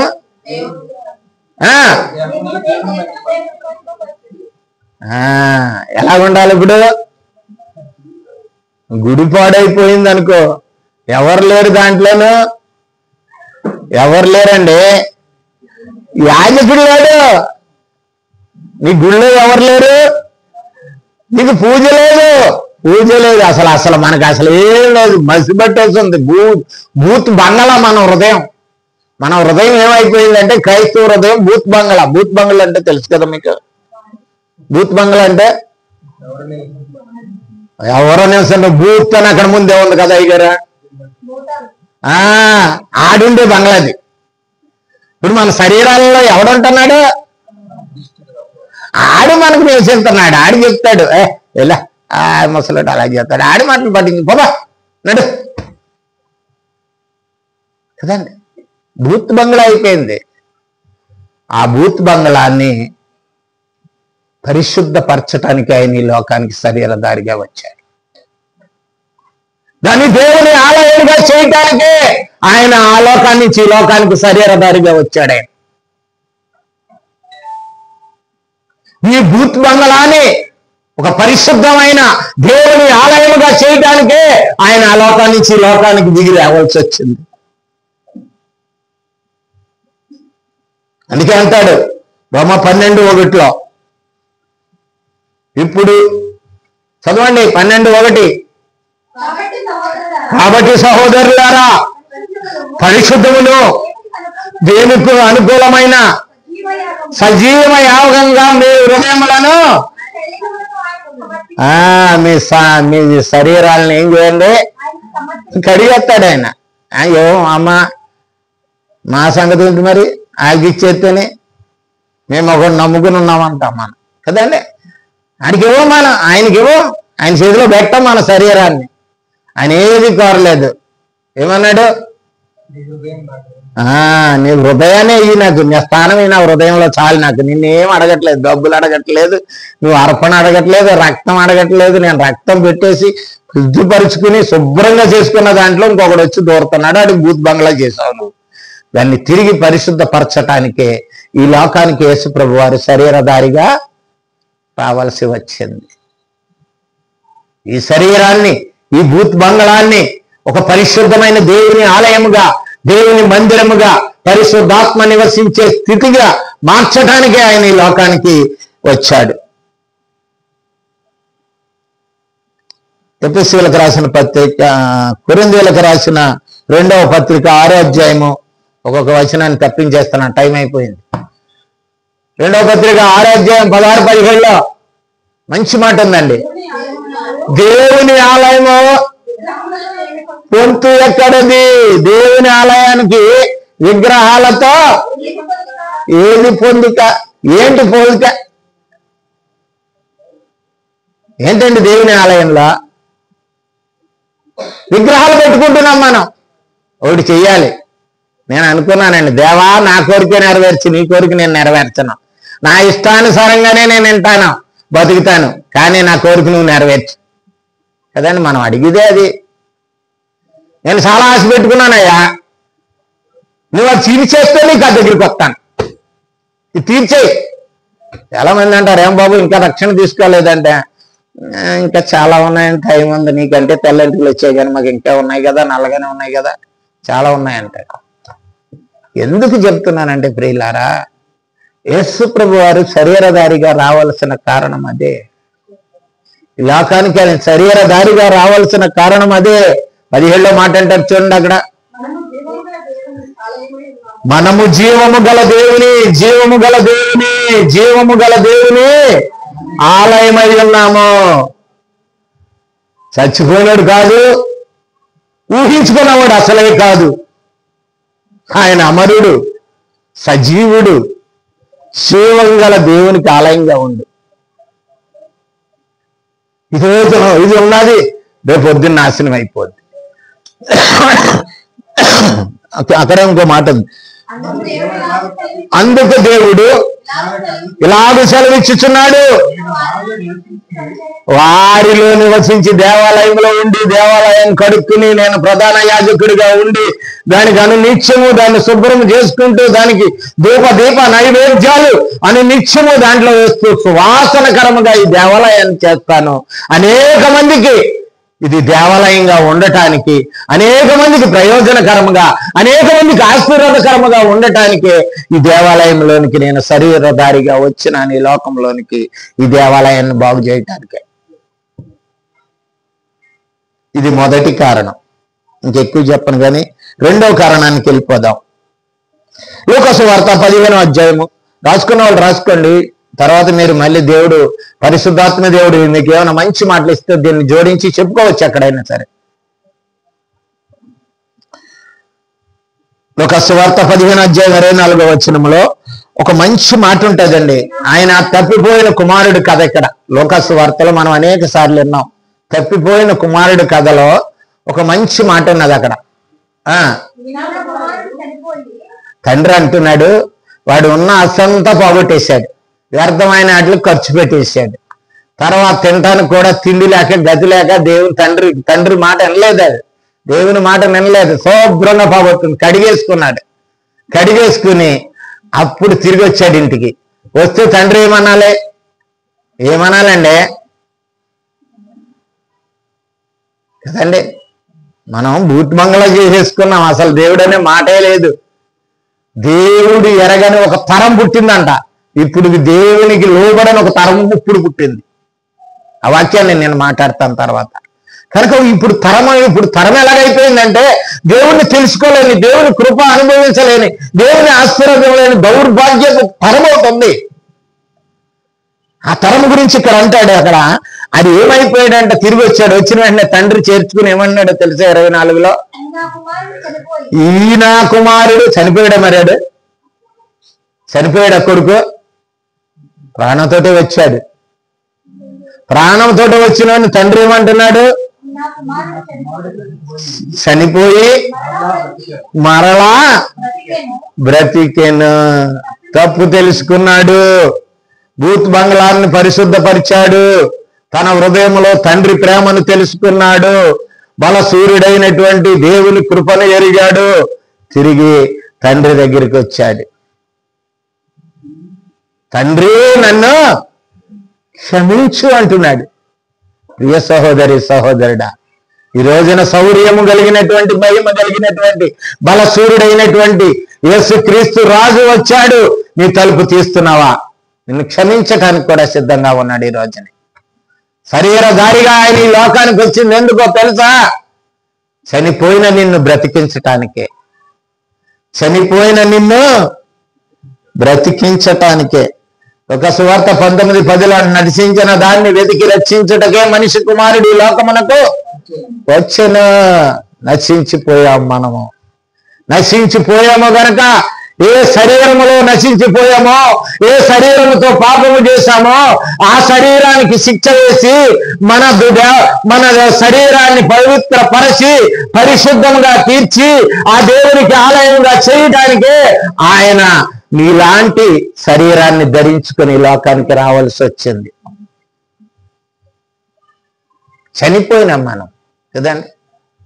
ఎఫెసీ పత్రికలో అంటాడు, మనము అపరాధముల ద్వారాను, 2వ అధ్యాయంలో అపరాధముల ద్వారాను ఎలా చచ్చిపోయామండి? అపరాధముల చేతను పాపముల చేతను చచ్చిన వారమై ఉన్నాము. ఇప్పటికి బతుకుతున్నామని పేరే ఉంది, కానీ మనం చచ్చిన వాళ్ళే కదండి. ఒకళ్ళు తిడుతుంటారు, పాతోళ్ళు బాగా తిడుతుంటారు, ముసలోళ్ళు, నా చచ్చినోడా అంటారు. అంటాడు చచ్చిపోయాడని కాదు, నువ్వు నా మాట ఎన్నోడా అని అర్థం. నా మాట ఏనోరా నువ్వు అని అర్థం. కనుక ఇక్కడ ప్రభు అంటున్నాడు, నా కుమారుడు చనిపోయి బ్రతికి వచ్చినవాడు. ఈరోజు నువ్వు ఇష్టపడుతున్నావా? నేను ఇష్టపడుతున్నానా? యేసు ప్రభు వారి శరీరధారిగా ఈ లోకానికి వచ్చాడు నిన్ను బ్రతికించటానికి, నన్ను బ్రతికించటానికి. నువ్వు సమస్తాన్ని పోగొట్టుకున్నావు, సమస్తమైన కృపను ఆశీర్వాదాన్ని ఆయనది పోగొట్టుకున్నావు. ఇప్పుడు బట్టి చేతులతో వచ్చావు, కనీసం తినటానికి కూడా తిండి లేని పరిస్థితిలో వచ్చాడు. అంటున్నాడు, నా కుమారుడు తిరిగి బ్రతికాడు అని సంతోషిస్తున్నాడు తండ్రి.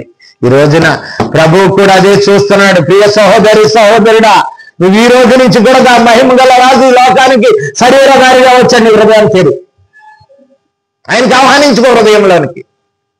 పండగ చేసుకోవటం కాదు, దండగే పండగ కాదు, ప్రభువుకు చోటి. నీ హృదయంలో ప్రభువుకు చోటి. పాప సంఖ్యలము కలిగినటువంటి ఈ కేవలము భూయిష్టము కలిగినటువంటి ఈ భూమితో చేయబడినటువంటి మట్టి శరీరాలు కలిగిన మనలను మహిమ కలిగిన శరీరంగా మార్చడానికే ఆయన శరీరధారిగా ఈ లోకాన్ని ప్రేషించాడు. నువ్వు సిద్ధంగా ఉన్నావా? ఆయన నిన్ను క్షమించడానికి సిద్ధంగా ఉన్నాడు. ఆయన నిన్ను చేర్చుకోవడానికి సిద్ధంగా ఉన్నాడు. నిన్ను ఆశీర్వదించడానికి సిద్ధంగా ఉన్నాడు. నిన్ను దీవించడానికి సిద్ధంగా ఉన్నాడు ఆయన.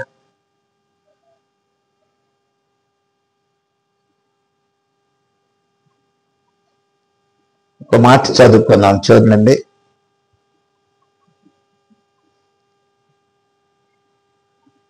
సమూయేలు 2వ గ్రంథం 14వ అధ్యాయం 14వ వచనంలో అక్కడ ఒక స్త్రీ అంటది దావీదుతో,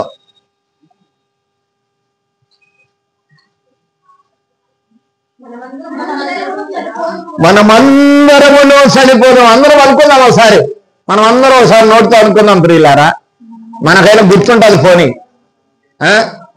మనమందరమును చనిపోదుము కదా అనుకోవాలి కదా. నేను శాశ్వతుడిని అని అనుకుంటావా? అనుకోవద్దు. ఎప్పుడు చచ్చిపోతావు నీకు తెలియదు, నాకు తెలియదు, ఆయనకి తెలుసు. ఆయన మాట్లాడుతున్న మాట ఏంటంటే, మనమందరమును చనిపోదుం కదా, నేలను ఒలికిన తర్వాత మావా ఎత్తలేని నీటి వలె ఉన్నాము కదా, భూమిలో ఇముకుపోతాం కదా, మనము భూమిలో కలిసిపోతాం కదా, మన్నైనది వెనకటి వలె మన్నవును కదా అంటున్నాడు ఆయన. కానీ ప్రాణము తీయక ఇప్పుడు ఏమంటున్నాడంటే, ప్రాణము తీయక ఏం చేశాడండి ఆయన? తోలివేయబడ్డాడు కదండి. ఆదాము తప్పు చేశాడు, చంపి భారత్ వదిలిపోయిన ఇంకొకరిని పుట్టించుకుంటారు ఆదాముని. అసలు ఏం చేశాడు ఆయన? తోలేశాడు. ఎక్కడి నుంచి? దేవుని సన్నిధి నుంచి, దేవుని సహవాసం నుండి. ఏ కళలైతే ఆ కన్న కుమారుడి మీద దేవుడు కన్నాడు, ఏ యొక్క ఆశలతో ఆయన్ని ఈ లోకంలో ఏర్పాటు చేశాడో వాటినన్నిటినీ మట్టిపాలు చేసినటువంటి ఆ మట్టి మనిషి అయినటువంటి ఆదామును ఏదోని నుండి గెంటి వేశాడు. ఎడబాటు కలగజేశాడు. ఏం చేశాడండి? దేవునితో ఎడబాటు చేశాడు. సాహత్యము లేదు. సిగ్గుపడ్డాడు నేను చేసిన తప్పుకి. ఆదామా ఎక్కడున్నావు? ఎక్కడున్నాడు? చెట్టు చాటున దాక్కున్నాను నువ్వు వస్తున్నావని. వీళ్ళారా ఆ తప్పిపోయిన కుమారులాగా ధైర్యంగా మనం ముందుకెళ్దాం. ధైర్యంగా ఈ రోజున ఆ మహిమ గల రాజైన యేసు క్రీస్తు శరీరధారిగా ఈ లోకానికి ఏపించాడని గుర్తు చేసుకున్నట్లయితే నీ కొరకు నా కొరకు వచ్చాడని ఒక్కసారి అనుకో. ఒక్కసారి అనుకో చాలు. ఏం కలగజేశాడంట ఆయన? సాధనములు అని అంటది అక్కడ. సాధనములు కదండి. ఒక పనికిమాలను ఇక్కడ ఇట్టాడు కొంతమంది కొరకు కదండి. ఎవరిని ఆ సాధనం ఎవరో? ఈ పనికిమాలుడు. ఈ పనికిమాలండి కొంత సాధనం. ఇది సత్యం చెప్పడానికి ఒక సాధనం పెట్టాడు ఇక్కడ. ఆ పేరు ఎందుకులేండి, ఈయన పెట్టాడు అక్కడ. ప్రతి వాడికి ఒకరిని నిర్ణయించాడండి. దేవుని సువార్త వినపడని వాడు ఎవ్వడూ లేడు. చెవిలోకి ఎక్కించుకోడు కానీ, పట్టించుకోరు కానీ, దాని మీద మనసు పెట్టరు కానీ సర్వ లోకానికి సువార్త ప్రకటింపబడుతుంది.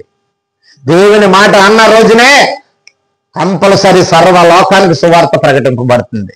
కానీ వాళ్ళ చెవులు ఏమైపోయినాయంట? మందములైపోయి సీసాలు వేసేసుకున్నారు చెవులు నిండాను.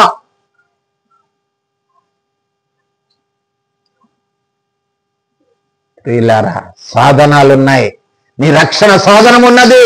ఆ రక్షణ సాధనమైన యేసు ప్రభు ఆ లోకం నుండి ఈ లోకానికి శరీరధారిగా వచ్చాడు. నీ తోలు వేసినాడు కానీ నిన్ను మాత్రం ఆయన ప్రేమ నుండి దూరం చేయలేదు. ఆయన కృప నుండి నిన్ను దూరం చేయలేదు. నీ కొరకు ఒక ప్రణాళిక కన్నాడైన, ఒక మార్గాన్ని ఏర్పాటు చేసుకున్నాడు, ఒక సాధనాన్ని నీ కొరకు ఉపయోగిస్తున్నాడు. ఎవరో ఒకరి ద్వారా నీకు ఆ సత్యమును గురించి సంపూర్ణుడైనటువంటి రావలసినటువంటి ఆ మహిమ గల ఆ రాజు గురించి చెప్పే ధన్యత నీకు ఇస్తున్నాడు. మరి ఈ రోజు నువ్వు సిద్ధంగా ఉన్నావా వినటానికి? విని మర్చిపోయి మోసపోతున్నావా? విని వాటి ప్రకారం జీవించి నేను బ్రతికాను, చెడిపోయి చనిపోయి బ్రతికిన వానిగా నువ్వు నేను ఉన్నామా? ఇంకొక మాట ఉంది రోమీలకు రాసి, అందుకొచ్చాడు యేసు ప్రభు వారు. మూడోది ఏంటో తెలుసా? రోమీలకు రాసిన పత్రిక 3:23. తొందరగా వెళ్ళిపోదాం. దేవుడని అందరూ పాపము చేసి దేవుడు అనుగ్రహించిన మహిమను పొందలేకపోతుంది. అందరికీ కంటదిది. కానీ అందరూ ఏం చేశాంట? పాపము చేసి. క్యాన్సర్కి మందు ఉందండి, హార్ట్ అటాక్ కూడా మందు ఉంది, ప్రతి రోగానికి మందు ఉంది. కానీ దేనికి మందు లేదు? పాపానికి లోకంలో మందు లేదు. పాపము చేసి ఆ మహిమను కోల్పోతున్నామంట. మనము కూడా ఆ మహిమావంతుడైనటువంటి యేసుక్రీస్తు స్వారూప్యంలోకి మార్చాలని ఆయన శరీరధారిగా ఈ లోకంలోకి పంపించి మనకు రక్షణ ఇస్తే ఈ మహిమను పోగొట్టుకుంటున్నాం. మరలా మనం పాపం చేసి ఆ మహిమను కోల్పోతున్నాం. అది మహిమానుసారులుగా జీవించలేకపోతున్నాం మనం.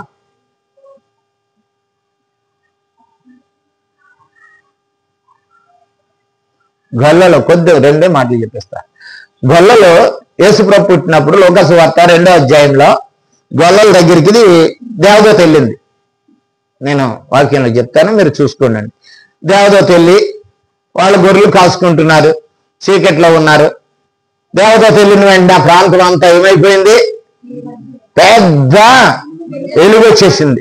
పెద్ద వెలుగు వచ్చేసినప్పుడు వాళ్ళు కంగారు పడ్డారు. ఎప్పుడు అంత అలాంటి వెలుగున వాళ్ళు ఎప్పుడు కూడా చూడలేదు. కంగారు పడ్డారంట. కంగారు పడి అప్పుడు దేవదూత అంటుంది, భయపడకుడి, భయపడకుడే భయపడకుడే అన్నది. ఏమన్నదండి ముందు?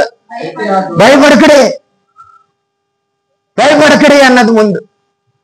వచ్చిన 10,000 చెప్పేయచ్చు కదా.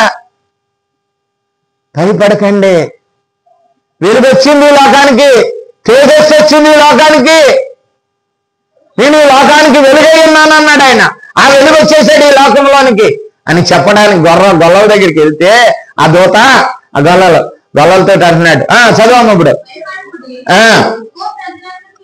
కలగబోవు మహా సంతోషకరమైన సువార్తమానము మీకు తెలియజేస్తున్నాను. దావీదు పట్టణమందు రక్షకుడు మీకు పుట్టి ఉన్నాడు, ఆయన ప్రభు అయిన క్రీస్తు. అది ఆనవాళ్ళు.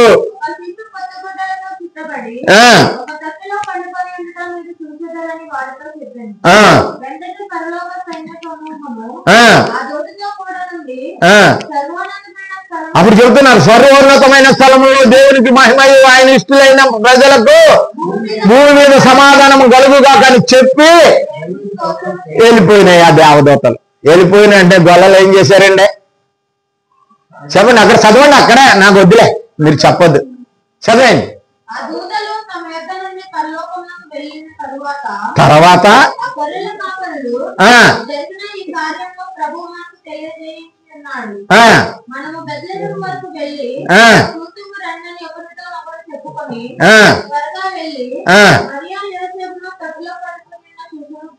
చూసిరి.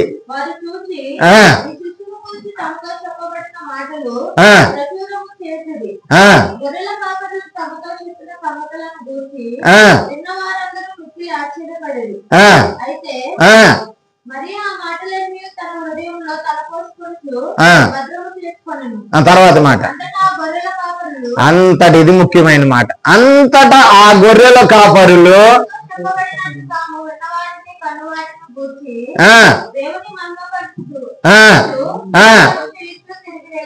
అది క్రిస్మస్ అంటే ఏంటండి? ఏం చేయాలి? ఏం చేయాలండి? దేవుణ్ణి మహింపరిచారు. వాళ్ళు ముందు భయపడ్డారు.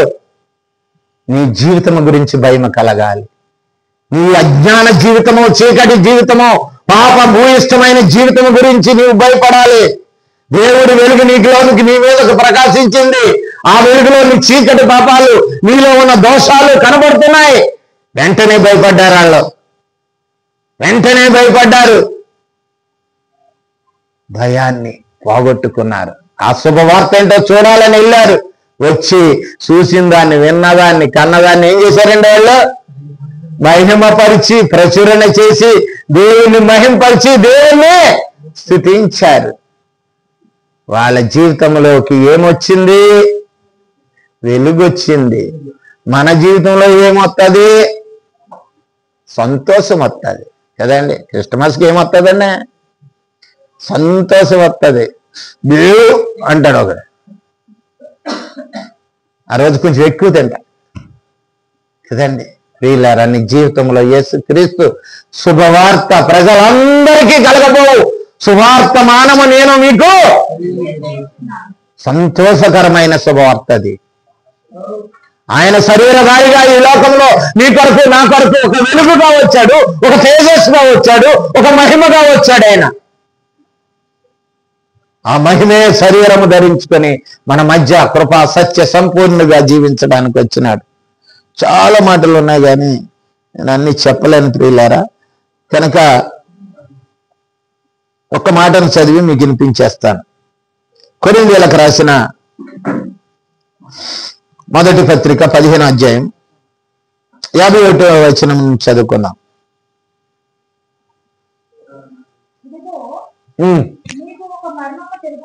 మీకొక మర్మము తెలుపుచున్నాను, మనమందరమును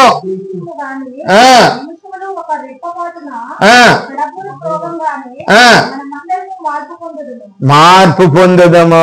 యేసు ప్రభు రాకడ ఎందుకో తెలుసా నీకు? ఈ మట్టి శరీరం, పనికి మాలిన శరీరాలు ఉన్నాయి చూసావా, ఇవి దేని కొరకండి?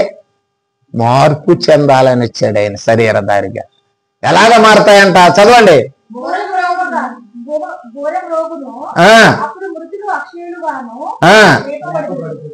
ఎలాగా అక్షయులు అంటే అది కరెక్టే. క్షయము కాని వారిలాగా మన శరీరాలు ఇంకా నాశనం అవ్వు. నాశనము కాని శరీరం ఇది ఇప్పుడు నాశనం అయిపోద్ది. ఎందుకు నాశనం కాదు, ఎలాగ నాశనం కాదో తర్వాత నేర్చుకుందాం. కనుక నాశనము కాదు. తర్వాత మాట అమ్మా, మనము మార్పు పొందుదము. క్షయమైన ఈ శరీరము అక్షయతను ధరించుకోవలసిన, క్షయమైన కుళ్ళిపోవలసిన, నాశనం అవ్వాల్సినటువంటి, మరి కలిసిపోవలసిన మట్టి అయినది మనక్కడ మట్టి అయిపోయిన ఈ శరీరము మట్టి కాకుండా మహిమ శరీరముగా ధరించుకోవటానికి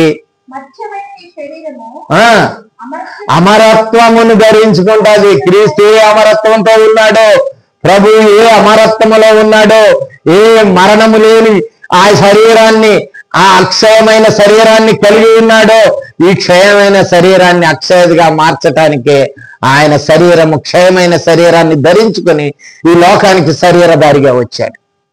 ఆఖరి మాట చదవట్లేదు, అది మంచి మాట. అది ధరించుకున్నప్పుడు అమర్త్యము, అమర్త్యము అంటే అమర్త్యము, ఎన్నోసార్లు చెప్పాను. అమర్త్యము మరణ తుల్యమైనది. ఎలాంటండి?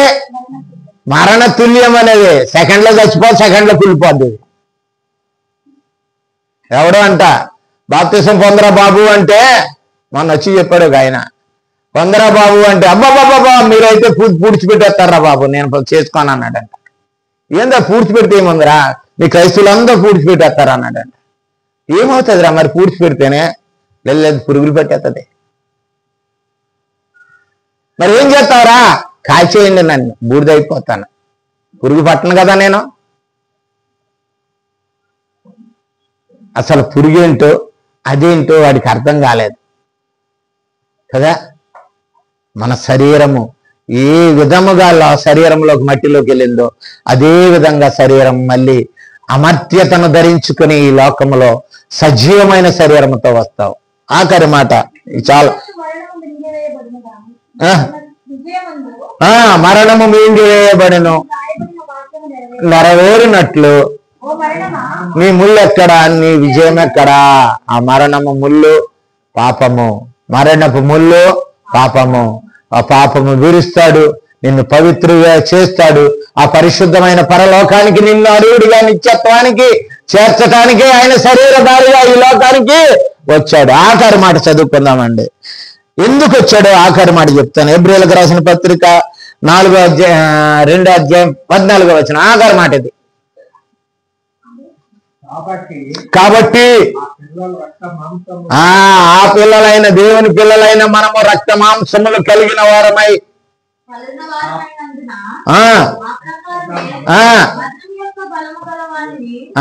మరణము యొక్క బలము గలవానిని అనగా అపవాదిని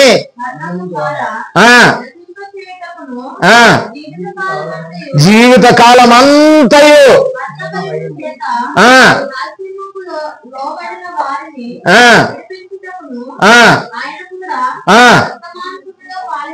శరీరమును ధరించుకోవలసి వచ్చింది. ముళ్ళుని ముళ్ళుతోటే తీస్తారు, ముళ్ళుని కత్తితో తీరు.